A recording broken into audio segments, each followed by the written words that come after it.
Demander le programme avec Dominique Chimbakala. On commence avec cette exposition sur les sapeurs congolais. Vous allez voir au Palais de Tokyo à Paris, ils sont eux-mêmes venus présenter leurs vêtements. Regardez.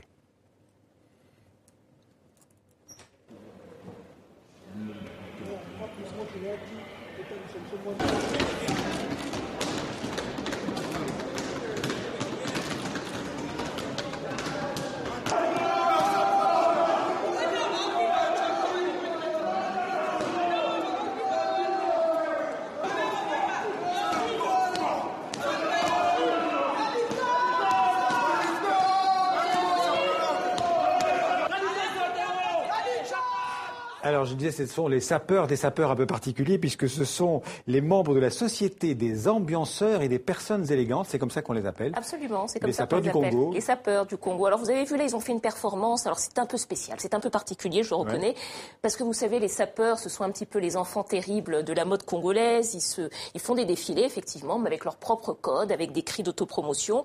Alors au départ, ces sapeurs, ce sont un peu des dandys, des excentriques, qui ont développé l'art de bien se vêtir. Alors chez eux, ils sont regardés avec un peu à la fois de mépris, mais de fascination aussi. Mais en Europe, en Occident et dans le monde entier, en tout cas, ils sont regardés comme de grands créateurs. D'ailleurs, il y a de grands créateurs comme Jean-Charles de Castelbajac qu'on voit qui reconnaissent leur créativité. Alors nous aussi, nous sommes allés voir cette exposition qui est consacrée à la sape et qui est aussi consacrée à l'invention d'une nouvelle forme de sape aujourd'hui. Reportage. Qu'est-ce qu'il est capable de nous présenter? C'est pas la sape. Donc, la sape... C'est une manière de se détacher du lot et aussi d'exercer une forme de contre-pouvoir, c'est-à-dire que ceux à qui l'expression est refusée peuvent finalement, au travers de la parole, mais aussi au travers de ces formes qui sont dessinées par le vêtement, exprimer une individualité et le refus d'une norme.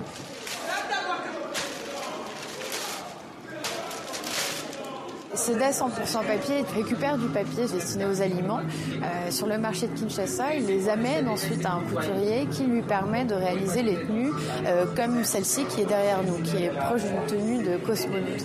Seda, c'est quelqu'un qui, au travers de sa pratique, invente une nouvelle sape qui n'est plus celle de la grande marque, mais qui est celle d'une nouvelle identité.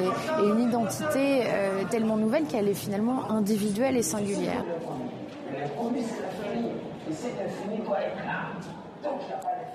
Voilà, et juste un petit mot pour dire que l'exposition est encore visible jusqu'au 17 mai à Paris. Alors, on va passer à une autre actualité du jour, c'est le palmarès du FESPACO, le festival du cinéma panafricain. C'est à Ouagadougou, au Burkina Faso. Oui, et la cérémonie de clôture est en cours en ce moment même. Alors, ce soir, il y aura la remise de l'étalon de Yenenga, l'étalon d'or, d'argent et de bronze. Alors, nous sommes en ligne avec Lise-Laure Etia, notre correspondante à Ouagadougou. Lise-Laure, bonsoir. Est-ce que le palmarès est déjà tombé ? Alors pour l'instant, nous ne savons pas encore qui aura l'étalon d'or de Yenenga.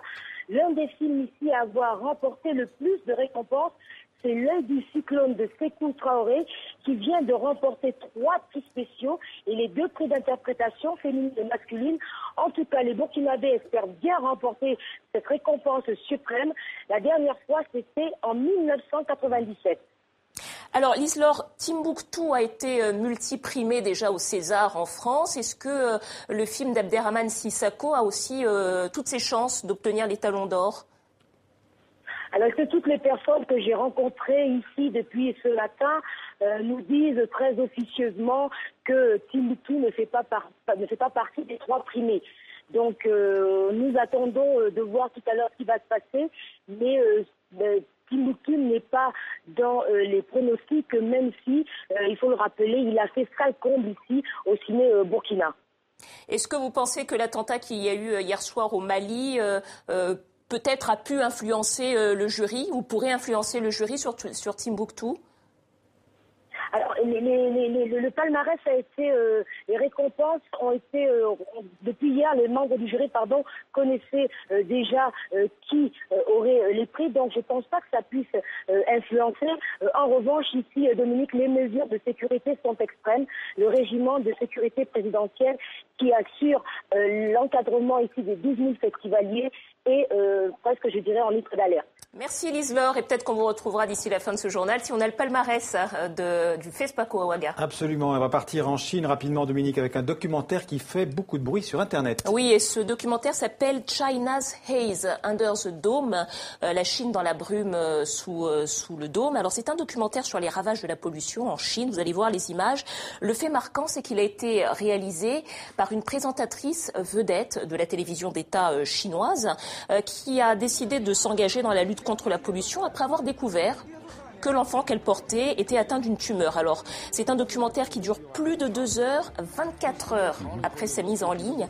Il y avait déjà 155 millions de vues, Xavier, c'est-à-dire 155 absolument 155 millions. Ça veut dire un Chinois sur 9.